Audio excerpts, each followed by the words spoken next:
Assalamualaikum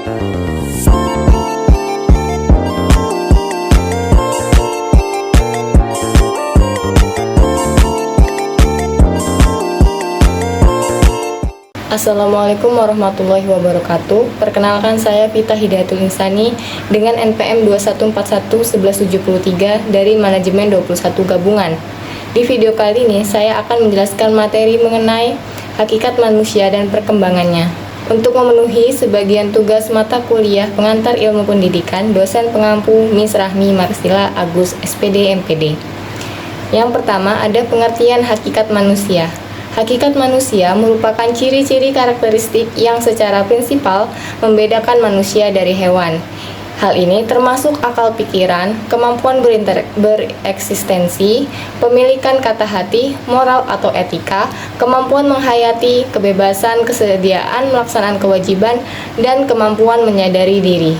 Perkembangan manusia terutama ditentukan oleh faktor-faktor seperti pembawaan yang terdapat pada waktu dilahirkan, kualitas dimensi hakikat, dan tingkat keutuhan perkembangan. Pendidikan memiliki peran penting dalam membantu peserta didik untuk menumbuh kembangkan potensi-potensi kemanusiaan mereka. Apa saja wujud sifat hakikat manusia itu? Yang pertama ada kemampuan menyadari diri. Maksudnya adalah ciri-ciri karakteristik manusia yang secara prinsipal membedakan manusia dari hewan. Karena pada adanya kemampuan menyadari diri, manusia memiliki ciri khas atau bersifat unik. Yang kedua ada kemampuan untuk bereksistensi. Kemampuan bereksistensi adalah kemampuan untuk menempatkan diri. Misalnya, pendekatan antara guru dengan siswa, belajar mengantisipasi keadaan atau peristiwa. Yang ketiga ada pemilikan kata hati. Maksudnya adalah pemilikan kata hati ini kita dapat membedakan perbuatan baik dan buruk. Kata hati adalah kemampuan yang membuat keputusan tentang baik atau benar dan buruk atau salah. Yang keempat ada moral. Moral sering juga disebut dengan etika, tetapi etika tidak sama dengan etiket yang berupa sopan santun. Etika adalah nilai-nilai yang tinggi serta segenap perbuatannya, maka sesungguhnya moral itu adalah nilai-nilai kemanusiaan. Yang kelima ada kemampuan untuk bertanggung jawab. Kemampuan bertanggung jawab adalah kepemimpinan yang dapat menyelesaikan masalah yang dihadapi dengan tepat. Yang keenam ada rasa kebebasan atau kemerdekaan. Rasa kebebasan adalah kemerdekaan yang terkandung dalam pemilihan untuk bertanggung jawab dan menyadari hak. Yang ketujuh ada kesediaan melaksanakan kewajiban dan menyadari hak. Kesediaan ini adalah kemampuan untuk melaksanakan kewajiban dan menyadari hak seperti peraturan perundang-undangan. Yang kedelapan ada kemampuan menghayati kebahagiaan. Kemampuan ini terkait dengan usaha, norma, dan takdir yang merupakan faktor untuk menentukan kemampuan manusia dalam menghayati kebahagiaan tersebut. Selanjutnya, apa saja dimensi perkembangan manusia itu? Yang pertama ada dimensi keindividualan, yang merupakan salah satu dimensi perkembangan manusia yang berkaitan dengan kepribadian seseorang. Keindividualan ini merupakan keutuhan yang tidak dapat dibagi-bagi, yang menjadi ciri-ciri unik dari setiap individu. Dimensi keindividualan berkaitan dengan yang pertama ada kepribadian seseorang. Keindividualan merupakan kepribadian seseorang yang merupakan suatu keutuhan yang tidak dapat dibagi-bagi dan menjadi ciri-ciri unik dari setiap individu.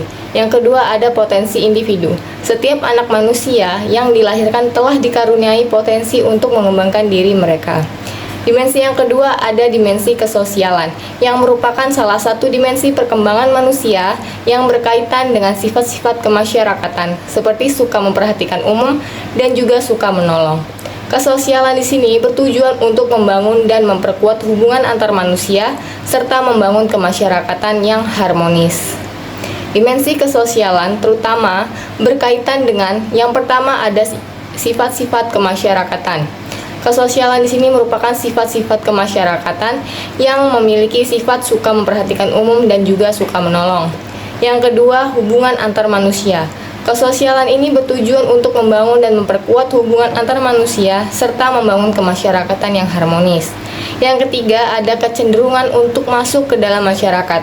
Kesosialan ini merupakan kecenderungan manusia untuk masuk ke dalam masyarakat yang terikat bersama dengan oposisi timbal balik yang terus-menerus mengancam untuk memecah masyarakat.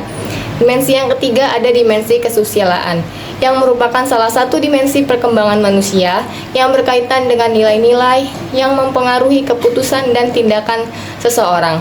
Kesusilaan ini merupakan kondisi moral dan juga emosi seseorang yang mengarahkan kepada tindakan baik dan benar. Dimensi kesusilaan ini berkaitan dengan yang pertama ada nilai. Kesusilaan merupakan nilai-nilai yang mempengaruhi keputusan dan juga tindakan seseorang. Yang kedua ada kondisi moral dan emosi. Kesusilaan merupakan kondisi moral dan emosi seseorang yang mengarahkan kepada tindakan yang baik dan benar. Yang keempat ada dimensi keberagaman, yang merupakan salah satu dimensi perkembangan manusia yang berkaitan dengan kemampuan seseorang untuk mengenal dan menghargai keberagaman. Keberagaman merupakan sifat yang menjadi ciri-ciri unik dari setiap individu, termasuk budaya, kepercayaan, dan juga kebiasaan. Dimensi keberagaman berkaitan dengan yang pertama ada kemampuan mengenal dan menghargai keberagaman. Keberagaman merupakan sifat yang menjadi ciri unik dari setiap individu, termasuk budaya, kepercayaan, dan juga kebiasaan. Yang kedua ada pengenalan dan hargai budaya, kepercayaan, dan kebiasaan. Keberagaman merupakan sifat yang menjadi ciri unik dari setiap individu, termasuk budaya, kepercayaan, dan juga kebiasaan. Pengembangan dimensi hakikat manusia.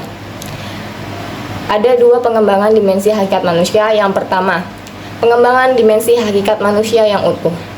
Dimensi ini bertujuan untuk mengembangkan semua dimensi hakikat manusia secara optimal dan bertanggung jawab sehingga manusia dapat mencapai tujuan yang diinginkan dalam hidup mereka. Yang kedua, ada pengembangan dimensi hakikat manusia yang tidak utuh. Dimensi ini terjadi di dalam proses pengembangan jika ada unsur misalnya dimensi kesosialan didominasi oleh pengembangan dimensi keindividualan. Hal ini berarti bahwa pengembangan dimensi keindividualan mendominasi pengembangan dimensi kesosialan, sehingga pengembangan tersebut tidak terpadu dan tidak memenuhi kebutuhan yang diperlukan. Berdasarkan materi yang telah dipaparkan, dapat ditarik kesimpulan bahwasanya hakikat manusia melibatkan sejumlah ciri-ciri karakteristik yang membedakan manusia dari hewan, termasuk akal pikiran, kemampuan bereksistensi, pemilikan kata hati, moralitas, kebebasan, kesadaran diri, dan kesediaan melaksanakan kewajiban. Faktor-faktor seperti pembawaan, dimensi hakikat, dan tingkat keutuhan perkembangan mempengaruhi perkembangan manusia. Sementara, pendidikan memiliki peran penting dalam mengembangkan potensi kemanusiaan. Hakikat manusia yang mencakup kemampuan menyadari diri, bereksistensi, pemilikan kata hati, kesediaan melaksanakan kewajiban, rasa kebebasan, dan kemampuan menghayati kebahagiaan harus dikembangkan secara utuh untuk mencapai potensi yang optimal dan juga menciptakan keseimbangan dalam perkembangan manusia. Baik, itu saja materi yang dapat saya sampaikan. Terima kasih. Wassalamualaikum warahmatullahi wabarakatuh.